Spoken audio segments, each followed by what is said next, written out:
দেশের রাজনীতির বর্তমান প্রেক্ষাপটে এক অদ্ভুত শূন্যতা বিরাজ করছে। একদিকে যখন নতুন প্রজন্মের নেতৃত্বে আগামীর বাংলাদেশের স্বপ্ন দেখা হচ্ছে, অন্যদিকে রাজপথের পোড় খাওয়া ও অভিজ্ঞ নেতাদের অনুপস্থিতি নিয়ে জনমনে তৈরি হয়েছে নানা প্রশ্ন।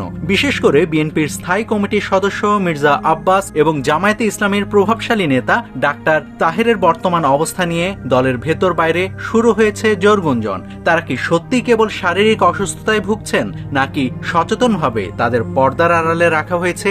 এই প্রশ্ন এখন তৃণমূলের নেতাকর্মীদের মুখে মুখে। বিগত দিনের আন্দোলন সংগ্রামে মির্জা আব্বাস ও ডক্টর তাহেরের মতো নেতাদের ভূমিকা ছিল অনস্বীকার্য। বিএনপির চেয়ারপারসন বেগম খালেদা জিয়া দীর্ঘদিন অসুস্থ এবং জামায়াতের শীর্ষ পর্যায়ের অনেক নেতা পৃথিবী থেকে বিদায় নিয়েছেন। এমন এক অভিভাবক শূন্য সময়ে এই দুই অভিজ্ঞ নেতার অনুপস্থিতি রাজনৈতিক সমীকরণকে জটিল করে তুলেছে। কর্মীদের একটি বড় অংশের দাবি, তারুণ্যের জোয়ার সামাল দিতে এবং ভারসাম্য রক্ষায় এই অভিজ্ঞ রাজনীতিকদের সক্রিয় উপস্থিতি এখন অপরিহার্য। রাজনৈতিক বিশ্লেষকরা মনে করছেন ২৬-এর গণ অভ্যুত্থান পরবর্তী সময়ে তরুণরা অসামান্য দক্ষতা ও সাহস দেখিয়েছেন। তবে রাষ্ট্র পরিচালনা ও সংস্কারের মতো বড় কাজে অভিজ্ঞতার কোনো বিকল্প নেই।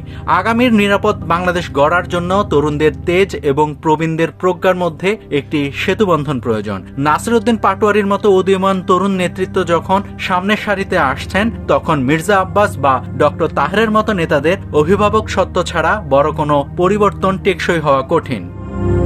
বিএনপি ও জামায়াতের তৃণমূল পর্যায়ে বর্তমানে এই পরিস্থিতি নিয়ে কিছুটা অস্বস্তিও লক্ষ্য করা যাচ্ছে। দলের অনেক নিবেদিত প্রাণকর্মী মনে করেন, অভিজ্ঞদের দূরে সরিয়ে রাখলে রাজনৈতিক কৌশল নির্ধারণে ভুল হওয়ার আশঙ্কা বাড়ে। তাদের মতে দলগুলোর ভিতরে একতা বজায় রাখতে এবং জাতীয় ঐক্যের ডাক দিতে এই দুই নেতার মতো ব্যক্তিত্বদের সুস্থ হয়ে ফিরে আসাটা জরুরি। যদিও মির্জা আব্বাসের স্ত্রী আফরোজা আব্বাস জানিয়েছেন, আগের চেয়ে মির্জা আব্বাস অনেকটাই সুস্থ, ধীরে ধীরে স্বাভাবিক জীবনে ফিরছেন। খুব শীঘ্রই মির্জা আব্বাস দেশে ফিরবে বলে জানিয়েছেন তিনি।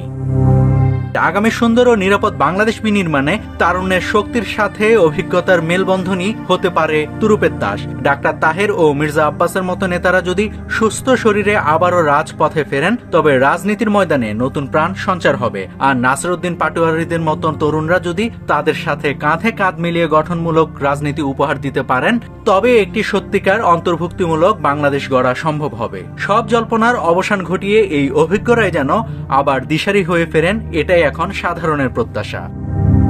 সোনালী নিউজ ডেস্ক রিপোর্ট।